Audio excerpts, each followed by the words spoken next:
Hello guys, কি অবস্থা, কেমন আছেন সবাই? আমি ভালো আছি। আমি রনি সাজ্জাদ চলে আসছি আপনাদের কাছে। আজকে অনেকদিন পরে একটি ভিডিও বার্তা নিয়ে আসছি। ভিডিও বার্তাটা হলো ফিফা দ্য বেস্টের ভোটিং সিস্টেম নিয়ে আমি কিছু কথা বলতে চাই। একজন সেরা খেলোয়াড় আপনি নির্বাচন করার জন্য আপনি যে ভোটের একটি সিস্টেম রেখেছেন, সেটি আসলে কি আদৌ কি যৌক্তিক? তাহলে আমি কি মাঠে ভালো পারফর্ম করার পরেও কেউ অন্য কাউকে নির্বাচন করতে পারবে ভোটের মাধ্যমে? মানে আপনার কি সেটা কি আদৌ কি মনে হয়? এই যুগে এসে আপনি হাজার ভালো খেললেন মাঠে, কিন্তু অন্যরা সবাই যদি আপনাকে ভোট দিয়ে দেয়, আপনি নির্বাচিত হয়ে যাবেন, এটা কি আপনি মানতে পারবেন? আমি এখনো বলছি ফিফা দ্য বেস্টের যে ভোটিং সিস্টেম, সেই ভোটিং সিস্টেমটা খুব দ্রুত পরিবর্তন করা হোক। এবং এটা আমার একান্ত মতামত।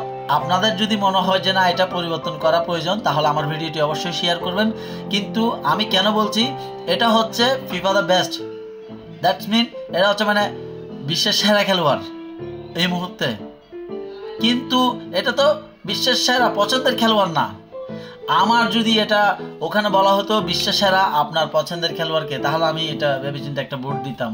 কিন্তু আমি তো সারা বছর খেলা দেখছি, খেলা উপভোগ করছি, তাহলে তো আমি তো জানি এবছর কে সেরা খেলোয়াড়, কার সবচেয়ে গোল বেশি, কে বেশি খেলার মধ্যে ইফেক্ট রেখেছে। আপনি জিনিসগুলো যাচাই বাছাই করে ভোটগুলো দিবেন। ভোটিং সিস্টেমটা আমার তখনই মনে হয় যে কার্যকর হয় যখন আমরা দুজন 50-50 প্লেয়ার পেয়ে গেলাম। এখন ওখান থেকে বেছে নেওয়ার জন্য আমি কাকে নিব, তখন হয়তো ভোটিং সিস্টেমটা বেশি কার্যকর ভূমিকা রাখে। এখন মাঠে যে একজন ভালো খেলা খেলবে, ভালো পারফরমেন্স করবে, সারা বছর ধরে সে গোলে এগিয়ে থাকবে, বিভিন্নভাবে কন্ট্রিবিউট করবে, তাকে তো চোখ বন্ধ করে বছরের সেরা খেলোয়াড় বলা যায়। আপনি কিভাবে ভোট দিয়ে একজন কম ম্যাচ খেলে কম গোল করে প্লেয়ারকে আপনি সেরা খেলোয়াড় নির্বাচিত করবেন? সবচেয়ে দুঃখজনক ব্যাপার, আমাদের বাংলাদেশের ক্যাপ্টেন, কোচ এবং একজন সিনিয়র সাংবাদিক, ওনারা আসলে ভোট দিয়েছেন ভিনিসিয়াস জুনিয়রকে, কেউ এক নম্বরে রাখেনি। এটা খুবই দুঃখজনক এবং হতাশার। তারা কতটুকু ফুটবল বুঝে বা কাদের হাতে আমাদের ফুটবল, সেটা আমি কালকে ভোটিং এর লিস্টটা দেখে আসলে আমি খুবই কষ্ট পেয়েছি। আমাদের ফুটবল কিভাবে সামনে আগাবে?